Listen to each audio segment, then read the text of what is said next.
Okay, welcome Eagle Scholars.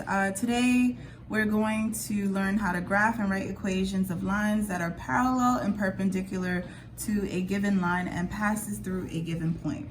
So I just want to be clear that this assignment is an extension of lesson 2-1 that we did in class, okay? So if you look on Google Classroom, I posted both on the website for those kids who were absent.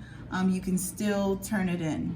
But this is actually just an extension assignment. We're primarily focusing on parallel and perpendicular lines, how to prove that lines are parallel and how to prove that they are perpendicular. So just start off with the problem of the day. It says to find the slope. They give you the graph here.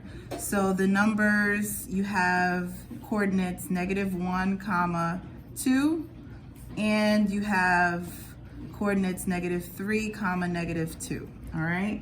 And we already know what slope is. So the slope formula is m is equal to y sub 2 minus y sub 1 divided by x sub 2 minus x sub 1, okay? And I want to give you the coordinates because it may show up a little blurry on the website.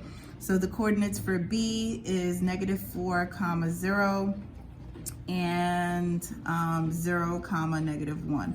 Again, you're plugging these coordinates into the slope formula to calculate the slope. For the second question, it says write an equation in point slope form of the line whose slope is -3/5. So this, I guess the copy got messed up. It's supposed to be -3/5 that contains point -10, 8. So the first thing they're asking you to do is write an equation in point slope form. Remember, point slope, the equation for that is y minus y sub 1 is equal to m parentheses x minus x sub 1. And again, they give you the slope and they give you the point that it passes through. You're just plugging it into this equation here. The last one is, it says determine whether segment FG and HJ are parallel, perpendicular, or neither. Well, remember in our previous lesson, if lines are parallel, right, they have the same slope. All right, so parallel, that's the symbol for parallel. Lines have the same slope. Okay? All right, now if they are perpendicular, this is the symbol for perpendicular. Perpendicular lines slope are the negative reciprocal of each other. And what that means is if your slope, for example, is 1/2, then the slope of the line perpendicular to it is going to be -2/1. So you're flipping the numerator and the denominator, and then you're adding in the negative sign.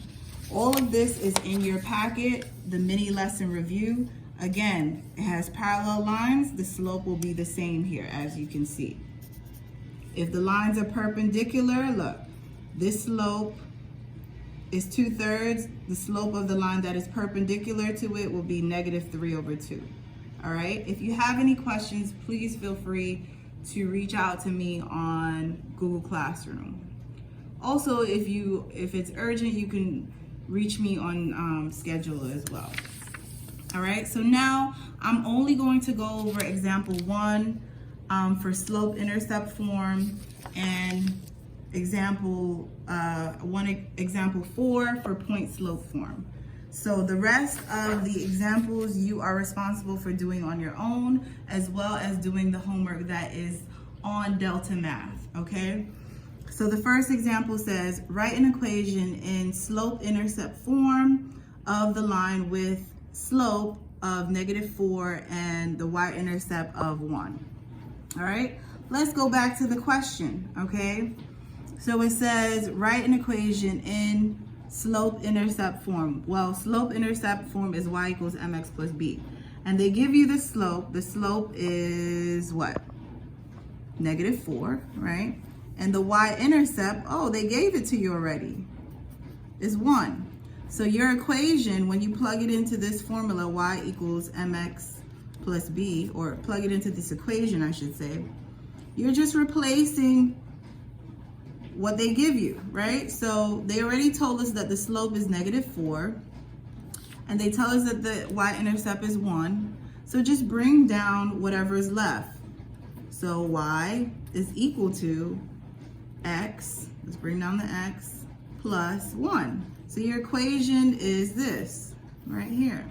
Y is equal to -4, x plus 1.